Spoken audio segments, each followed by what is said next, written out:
music educators and future music educators. My name is McCauley. I'm a Native American music educator. I have my master's degree in music education.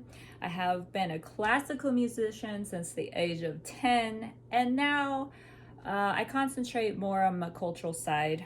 But I am so happy to be here on my channel to share information with you year-round.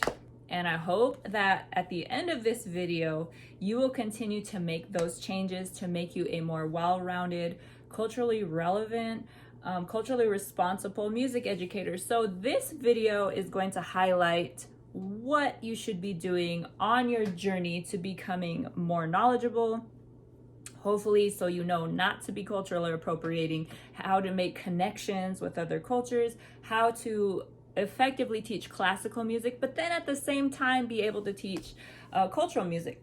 So one of my best tips for you at this point in the game, so this is brand new year 2022, something that my values that I've always stood by as an educator, as a person, as a performer, and I still do, are you cannot give away what you don't have. And I work at everything I do for mastery. And I also, when I take on and I learn about something new, I go for full immersion.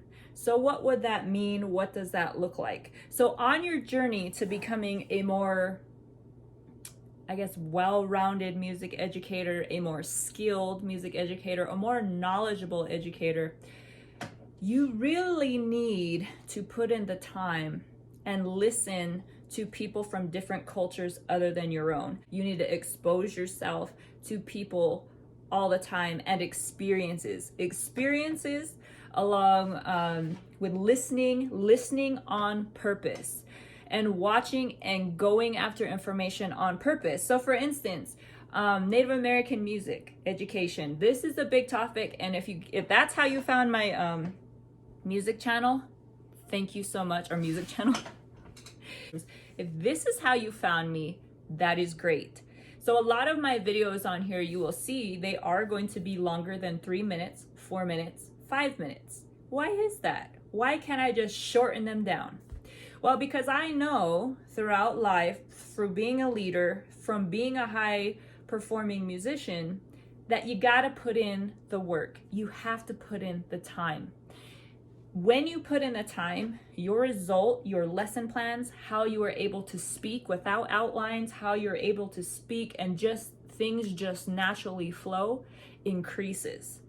This is what we need more of in the music education field. Taking one class per semester, depending upon how many hours it is not enough.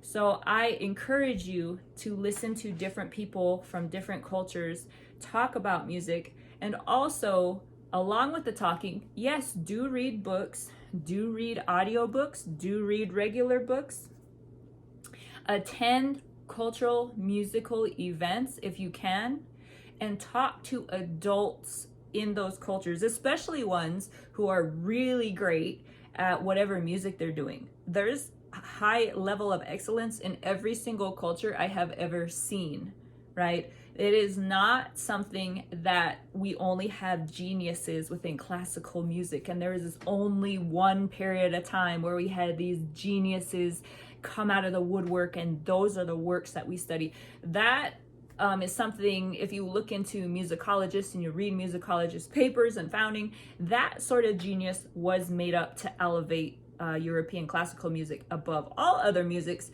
So that's another thing also. Get into listening to some musicologists talk about the history and how it became to be so. Why do we think about it this way? Listen to cultural music educators like myself, and definitely go and listen to the music at length. Like, put hours into this, put an hour aside. Now, here's the other disclaimer that I want to put on this video. If you're watching me and saying, I don't have that time, I don't have the time to do this, we make time for what is important to us. That is so cliche to say, but it is so important, and it is true. So I always look for actions matching words. We have a ton of people out there saying they want to be culturally relevant educators. We even have whole departments of music and school districts in their mission statements claiming that they are. But those are just words. The reality is, if that was happening, music education in general would be a very different place, right? People would be being more valued, educators would be being paid more. We wouldn't get, teachers of color would not be fleeing and feeling like they're being pushed out of their educators, of the education systems as it is, along with other educators. So my goal here is to congratulate you on watching this video if you've made it in this far, and continue to encourage you to consistently and constantly listen every day on different viewpoints that the students coming into your classroom, different cultures. Listen to people who are from their cultures and understand that your master's degree, your doctorate degree, your bachelor's degree, your position at a university, your position with a school district does not make you knowledgeable enough in all these areas unless you've put in the time, unless you've spent quality time on purpose learning other viewpoints other than your own. And it will show, and it will show in a huge way when you have done this. I've had probably at this point hundreds to thousands of conversations with individuals who claim that they are culturally sensitive and culturally relevant, but yet the wording and the phrases and their lesson plans and everything they do not match up with what they are saying.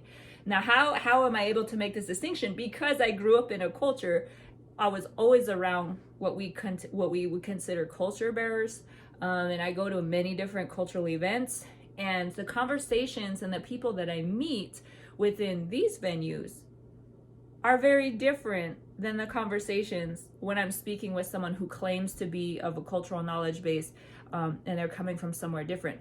So I've spent time, I have the experience in both the academia and both the cultural, and we need to, at this point in time, understand it's really important for you to show and to spend time immersing yourself in knowledge that is different, that you do not have yet. That is how we continue to learning. We talk about being lifelong learners in music education. You talk about creating lifelong musicians, but you also have to understand and listen to other viewpoints and listen to cultural musicians of other cultures who have their music has lasted centuries and thousands without classical music and without the help of music education.